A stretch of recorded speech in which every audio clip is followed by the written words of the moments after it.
Welcome back to Winning Through Culture. Amanda, it's great to be with you today. You know, there's a theme that I have seen coming up in some of our episodes with our guests over the last several months about vulnerability and authenticity. And what does that mean? How does that show up? So I thought it'd be fun to do an episode together, just talk about our experiences in that area and share some insights we've had. Agreed. On board. Let's do it. Let's go. A theme that comes up a lot in many of our podcasts is this idea of authenticity and transparency, communication.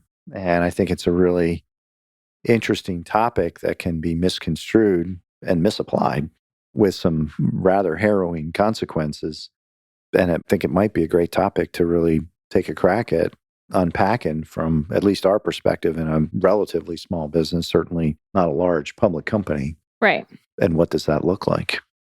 Well, there is that line, like again, where being vulnerable and being transparent, there's a helping and a hindering component to that from a cultural standpoint. What do you see, Amanda, as, let's start with the hindering part of that. What's the hindering part?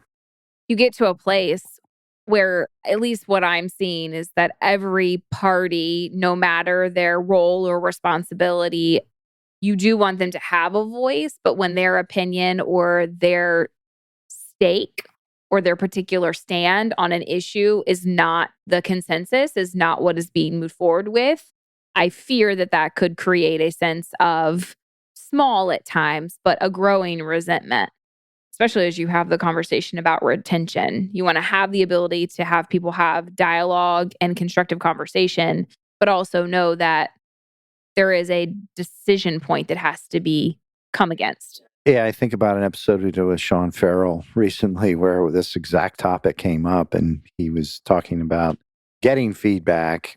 And if you have 100 people and 95 of them are affirming the feedback in a positive way and 5 are not, do you pay attention to 95 or the 5? Yeah. Oh, well, as I share with you, when I go into the culture conversations for our organization, I have no idea where on the spectrum I'm going to receive the feedback. So you have to be open to, you're going to get the good and the bad and sometimes the ugly. And are you okay with that? And what are you, out of the themes over the course of those 100, if you have 100 employees, what do you focus on? Yeah. And I think the relevant point is that ultimately, part of the purpose of a culture and being intentional is to define what the organization stands for and what's important and what's a priority. And that the very act of doing that may make it very clear as to who is and is not a fit as an employee in that culture. Right. And I think the business owners got to be comfortable by their intentionality of defining that it is going to probably clarify who is and isn't going to be a fit. And as you and I have talked about, not only in previous episodes, but offline, you know, what do you do when you have that person that's a really high performer and is not a good fit for the culture? Mm-hmm. How do you balance that? Well, and the thing is that culture is felt. So it's not something that you, and everybody does, right? You put your core values on the wall or whatever, and those are words, and that's wonderful. But it's really about how your employees or your associates or whatever terminology you use, how they respond in those critical and crucial situations and or dialogues. And it's not lost on me that, and this happened years ago, so it's something I'm comfortable talking about now, but I literally had a culture conversation where someone flat out told me that we were simply a step in their process, that we were almost like in a holding for them, that this wasn't where they intended to be for a long period of time. And meeting that person where they were in that moment was hard because I'm like, why wouldn't you want to be here for 20 plus years? It's amazing, right? But at the same time, for that person, we were their best next step. Well, that was authentic. Yeah, they absolutely were authentic. There, right. Like, we're absolutely authentic. I'm only with here me. to use the organization for my personal, Yeah. I mean, but you never know what you're going to get. Yeah. Is my point in those dialogues. So you have to be willing to accept that and be vulnerable that you might get some feedback that you're not prepared for, comfortable with, or ready to do anything about. Or I think in some instances, maybe not in a position to do anything about. Well, yeah, that's also a very good point. which I think gets into the whole art of, if you're going to get feedback, make sure you ask the right questions. Mm-hmm. Because if you ask questions that you don't have any control over the outcome of, or have very little influence over, or leading people down a negative path, you might get some challenging responses that put you in a position where you can't do anything about it. Well, and that's an interesting dialogue to have about what you have control over versus what you have influence over. Mm-hmm. And so whoever is receiving that feedback, especially if you're in a small organization, who are you empowering to have those dialogues? If it's not you as the business owner, Mm-hmm. who is that person? And what have you equipped that person with to effectively have these conversations? Yeah. And I mean, I think the whole who that person is has got to be somebody that creates a sense of psychological safety and trust. Mm-hmm. And again, the very act of having a culture conversation, the way you and I are discussing it, which is a confidential, safe place Right. to articulate how people see the organization, so that that information can then be shared back to the ownership of the business in a Thematic way. thematic That's way. how we versus, approach it. Yeah. Versus a specific, this person said that way. That's a challenge. It is. But it's also an opportunity. So we've talked a little bit about the hindrance of this, but you mentioned earlier that there's an upside to that. So what do you see as some of the upsides to this notion of fostering a transparent and authentic culture through communication and interactions?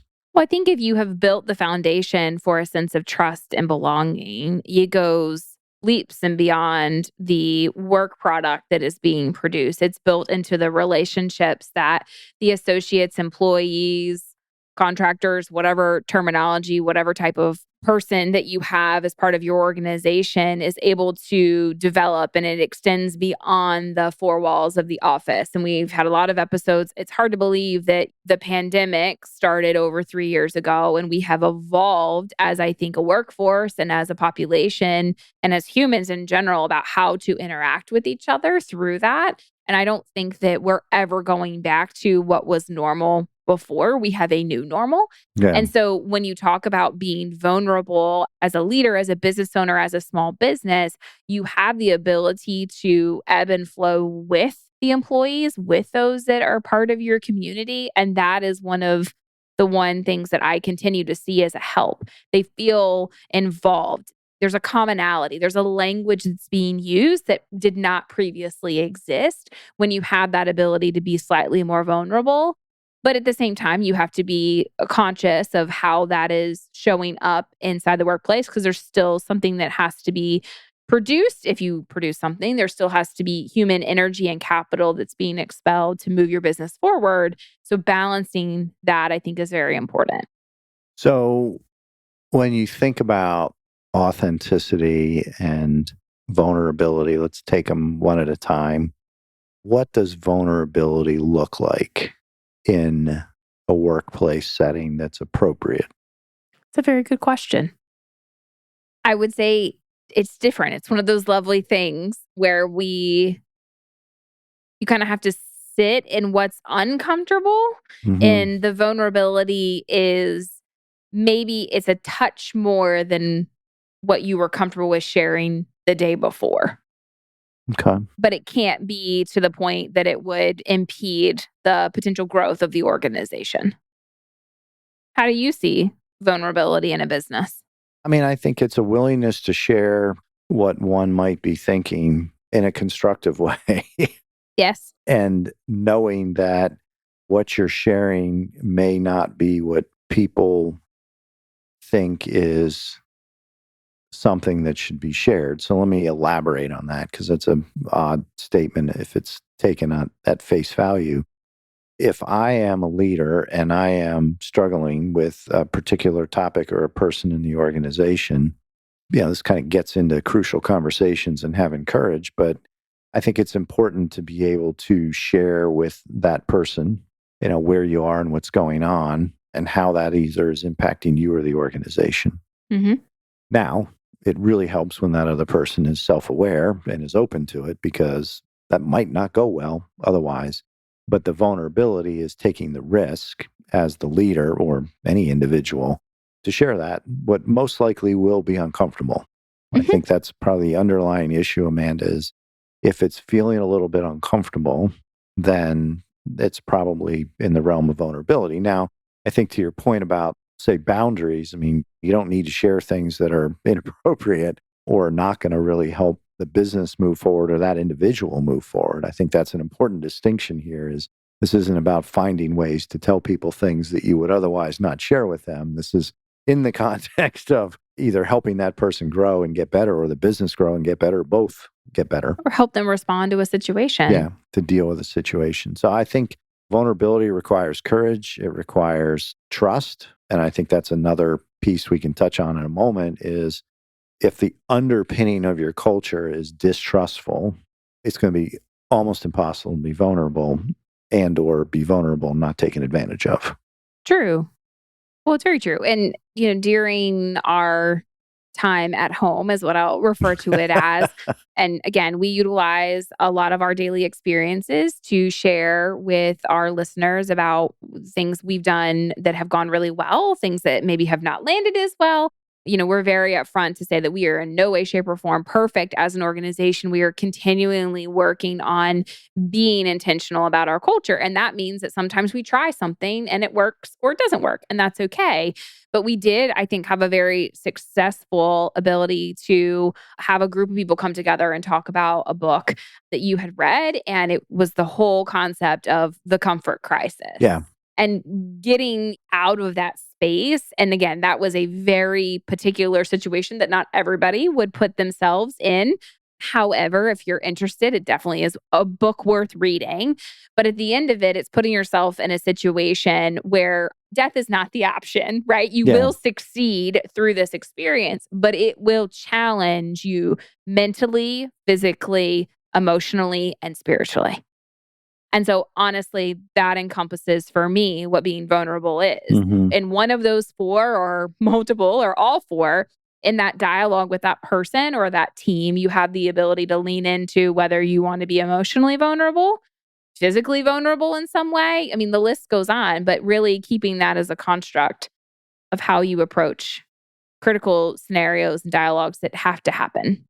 Yeah, Michael Easter's The Comfort Crisis book you referenced is one of the better books I've read in the last few years. Mm-hmm. He has a blog now called the 2% Club, and he'd make a great guest on this podcast. He would. But I think that underpinning of if it's comfortable, it's probably not going to, my talk I gave last month was growth and comfort cannot coexist.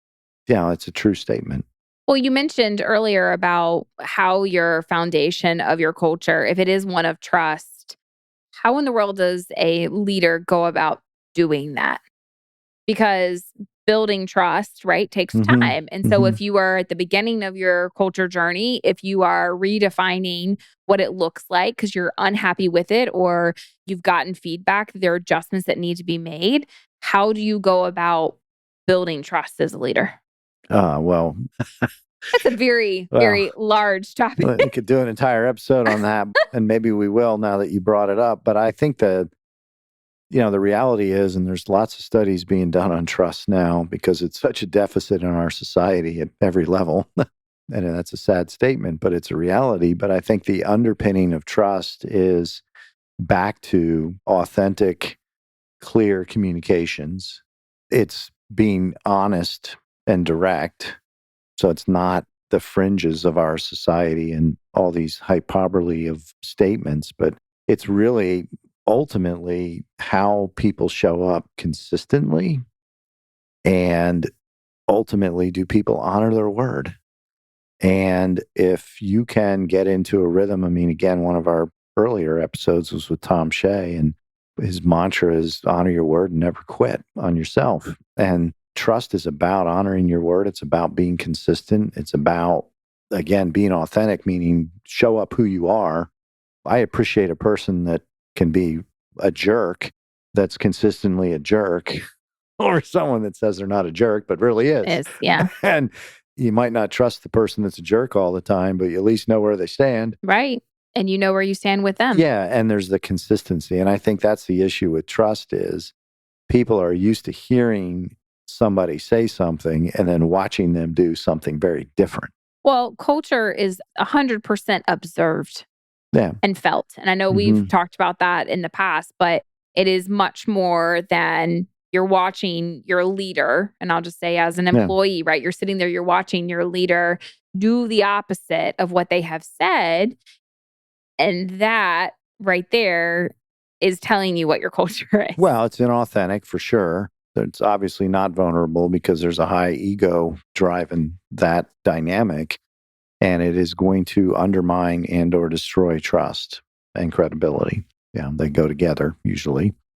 And I think that's, again, the whole idea of authenticity and vulnerability is those are two tools that used appropriately will build trust, will build relationships, and will endure some of the more difficult times that are inevitable in any person's life and or their business life. Yeah.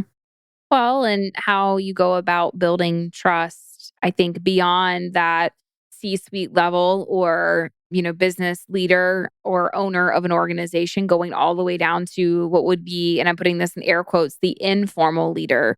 So the conversation after the meeting after the meeting, the call after the meeting, it's when those informal leaders, whether they have that title or not in the organization, they're the ones that are helping move that culture either forward or backward. So having the ability to have very, I think, vulnerable conversations and identifying who those informal, air quotes, leaders are in your organization can significantly impact the helping that the vulnerable based trust that you can extend to an individual extends tenfold into the employees beyond that person if you can have that relationship and dialogue with them. Yeah, I mean, one of my personal beliefs is everybody's a leader.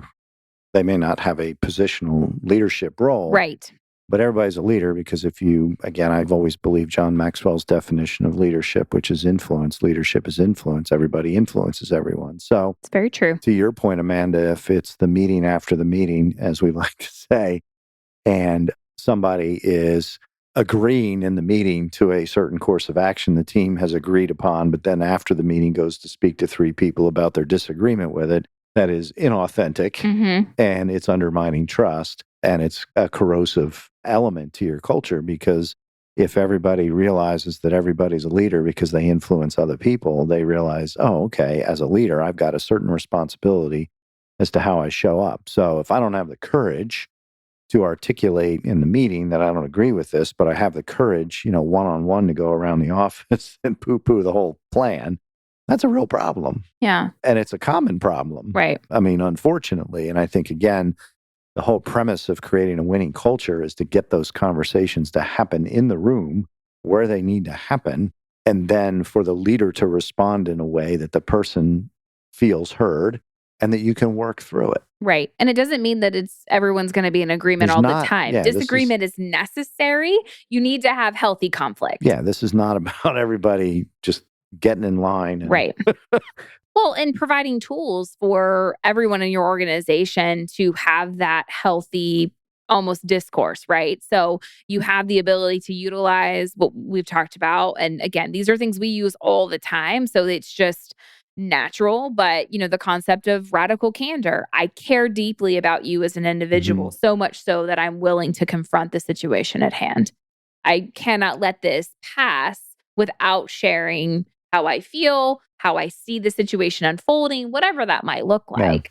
But stepping into, I think, acknowledgement. And I know this has been really helpful for me in those conversations, in those crucial conversations, because a lot of times I just I let it sit with me and then I need to process it. And I've had to process faster. So I am in the meeting saying where I am and my opinion on either how something's going to unfold or the other side of the coin, so to speak, of what that situation might entail for the cultural impact in the organization and leaning into the ability to acknowledge, okay, at this point, I'm leaning into radical candor, giving yourself that validation to speak up and say that and making sure that the people that are in your organization have that space, have that safety and knowing that you doing that is not a poor reflection of you as an individual. It's you actually leaning into a core value that is extremely important in the organization. Well, and I think you can always go back. The key is going back. Yeah. To where it started versus going back to 3 or 4 people where you're sharing your disagreement with the decision that was made. So one of the things that Stephen Covey wrote about in the 7 Habits of Highly Effective People was this concept of the emotional bank account, which does really speak to trust. But I think that, again, that authenticity, one of the 7 habits is seek first to understand, then be understood, which is a great way to really allow people to be vulnerable and feel safe and heard. That definitely becomes the underpinning of a really healthy culture and a winning culture, as we like to say. But ultimately, it's no easy task, and it requires daily in the moment decisions because there are really hard things that come up. And I think for some people, it's just easier to say, I'm going to bite my tongue, shut up, and do my job and move on. But that's not going to really get the culture moving forward. Yeah. Well, and at the end of it, I mean, that's the whole intentionality behind a leader is to progress.